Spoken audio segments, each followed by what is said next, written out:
time for a bit of a silver lining in all of this. So, apologies. What did we have over the last couple of weeks?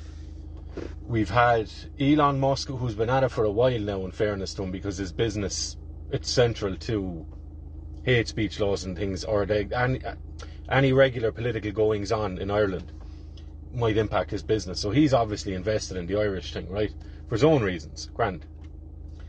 But he's speaking out against the Irish government, the Irish Gardaí, the Irish state, the whole lot of it, okay? Powerful man. You also have Tucker Carlson coming out speaking about what's going on, not just in America, but across Western nations. And he used the word genocide. He said it has to be genocidal intent what's going on. You're actively watching native populations die, and you're importing people from different countries to replace them. He spoke the word genocidal intent, or genocidal outcome, regardless of the intent. Okay?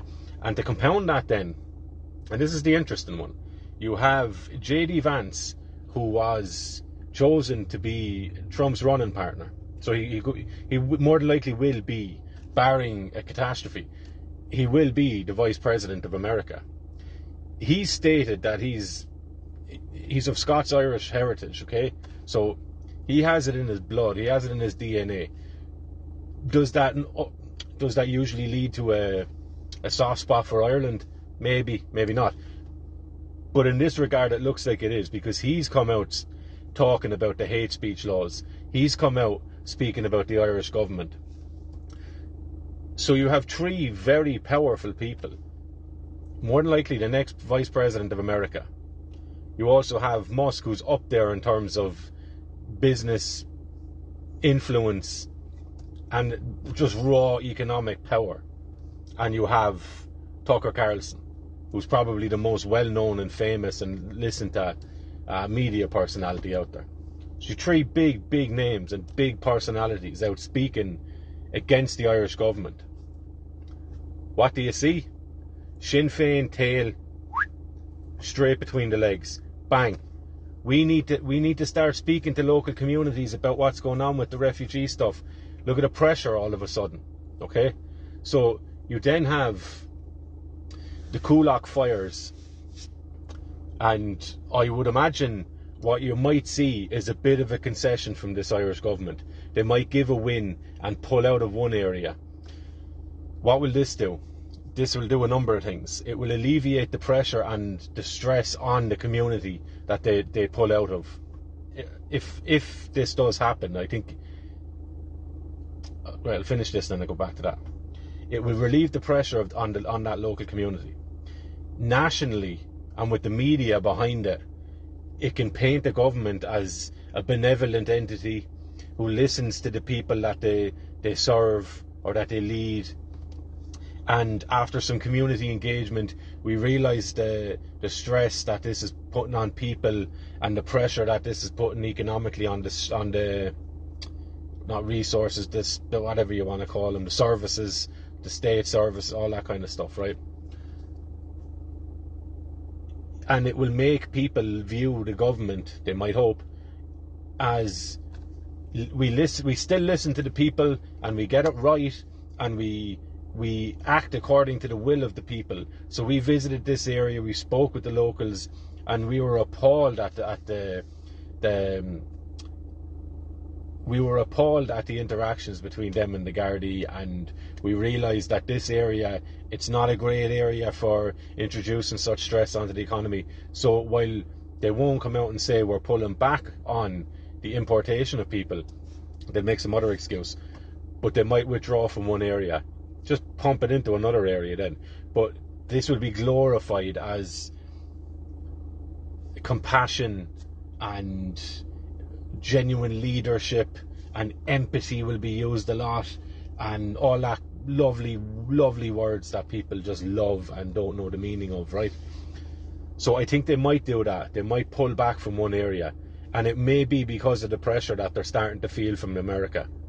Okay, it's got nothing to do with the protesters in Ireland. To a degree it does, but it doesn't. But they won't be making that decision if they go and do that. They won't be making this because of what the protesters are after doing and because they want to listen to the protesters. Now, where do the protesters stand in this? if they didn't kick up a racket, things would plough ahead smoothly, because America wouldn't be listening to this, because they wouldn't be seeing it. Elon Musk wouldn't be seeing it, so he wouldn't be talking about it. Tucker Carlson wouldn't be seeing it, because he wouldn't be talking about it, because he wouldn't be after seeing it. The pressure that's mounting on this, and it's indicative of the pressure, because you can see Sinn Féin, that's their money pot, America. And if you've a vice president claiming Scotch-Irish descent and a bit of a soft spot for Ireland, Sinn Féin are dead in the water. They are done now. Because they can't go back on what they have done or haven't done, right? Which is I suppose the condemning thing of Sinn Féin is what they didn't do, okay? God only knows what they do if they got their hands on the reins, but thankfully I don't think we'd be seeing that. So, that's the silver lining. You have some pretty powerful people starting to take the side of Irish people now, and you can see a change, right? You can see also, right, so you've Mary Lou saying that the government needs to engage with the communities again more. You see the fires in Coolock as well. Who started them, don't know. Is there a case for the protesters starting them? Absolutely. That looks totally obvious, and that would be Occam's razor, right? That if you were to apply Occam's razor, you'd come up with it being a protester that's after lighting these fires. However, is there also a case for government entities or news talk entities, or not to plug them exactly, or not to accuse them of anything, but is there a case to be made for, you remember the Paul Connolly Act, where the journalist turned up and was linked in with the agitators who were going to disrupt and distort the protest, right? So is there a case to be made? There's a precedent there, all right. Is there a case to be made that that sort of behaviour could be extended into lighting fires? Yes, there is. Absolutely there is. So, is there a case to be made that the government, in whatever rendition they appear, or the state, were involved in lighting the fires and might use that as a way? Terry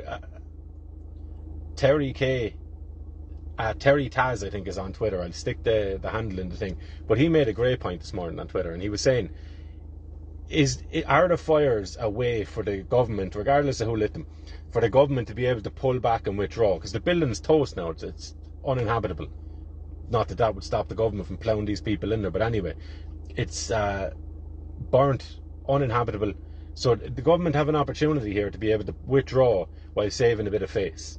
Okay, they're not bound down to the demands of the people. They are not putting people into an inhospitable building. They could do that. Okay, so the main point of all this, though, is you've pressure coming from America now onto the Irish state. That always buckles Irish politicians, because that's the money pot. If they've no support in America, they are done. They are absolutely done, and this government is already done. Now you see Mary Lou asking for more community engagement, whatever that means, and then you see the fires, and it looks likely that the government, it's pure speculation on my part, I'm just trying to think like they do, and if I was in their position, I would be looking for a win, and giving a pretend win to the people could benefit them massively, because it would get the people that are on the fence, or the people that still support these governments and still believe that they're redeemable, it would get them believing and speaking that, see, all you have to do is protest and speak in a respectable manner and not be going around wrecking the place, and the government will listen to you. You just need to follow the official channels. So I think it might not be Coolock, it could be Dundrum, or it could be any other place, but I think eventually the government will withdraw from one of these places, and it'll be hailed and splashed all over the media as a sign of benevolence and a sign of a listening ear from the government to the people. Those are my 2 cents. And all right, it's important to know what you don't know. I have a feeling on some things, right? And I know some other things, but what I don't know is what's going to be happening next in Ireland.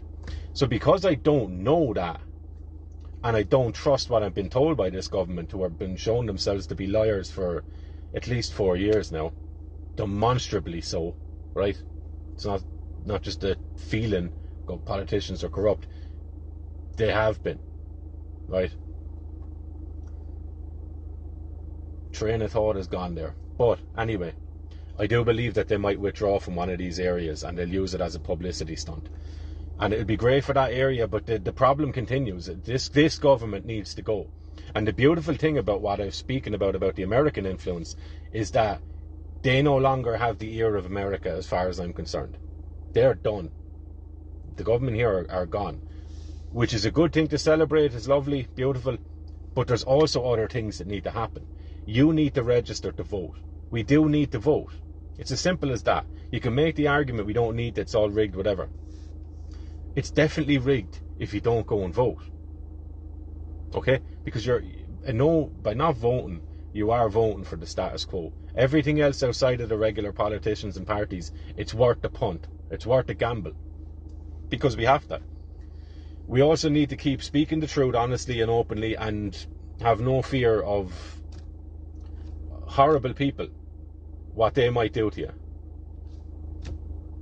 I would rather die while speaking something that I believe to be true, rather than live a life of 150 years still feeling like a 35-year-old, but being dishonest and being a coward and buckling to social pressure. Okay? So, I think this is all good news. I think the Irish people, whether you want it or not, and whether we believe it in our hearts or not, because we're a beaten down, broken people at times, but the world watches what happens here. The world listens to what we say. It just is that way. Irish people have a great reputation in nearly any country. We're welcomed. We're treated very well. There's a reason for that. There's a reason for that. It's not just because other people find us funny. It's because historically, there's a racial relationship between the Irish people and nearly every country in the world, okay? And it's a positive one. And it's still remembered by other people, but not so much by us, okay? So, we will ride these waves while we get them. We will smash off the rocks when it happens. Because it happens. And we will get up again and we keep going. Because you can't put the toothpaste back in the tube again. And the Irish people just have enough. It's that time again. We've just had enough. And hopefully bravery is contagious, which I do believe it is. People need to see it and hear it and feel it. But the silver lining thing on this is that you have three pretty powerful people condemning the Irish government at the moment. One of them speaking about it being a genocidal intent of what's going on here and across other Western countries, but Ireland, and for my case, right? So that's all beautiful stuff. That needs to be shared, that needs to be spoken about, and that needs to give people a bit of hope. And for everyone that's actually getting out and speaking in whatever capacity, or they're getting out meeting people, talking about this stuff, texting about this stuff, or just sharing a few things on whatever, thank you. Thank you. Beautiful, beautiful stuff. Because it gives people hope, okay? And it instills people with it shows people what they could be doing. Because we walk through life sleepwalking, right? And then when we see people actually get up and speak about something that really, really matters, and we listen to them, that hurts us, right? And you can explain it the way to me, and you can tell me that this doesn't impact you that way, but it does. When you see someone standing up for something and speaking the truth, you ask yourself, why aren't I doing that? It's as simple as that. So everyone doing that, love you, thank you, and I appreciate the life out of you. Brilliant stuff. Silver linings, lads. This is only going one way. It's only going one way. Rough and smooth, we'll take them and we'll go through them and over them, right? Lovely. Have a good day.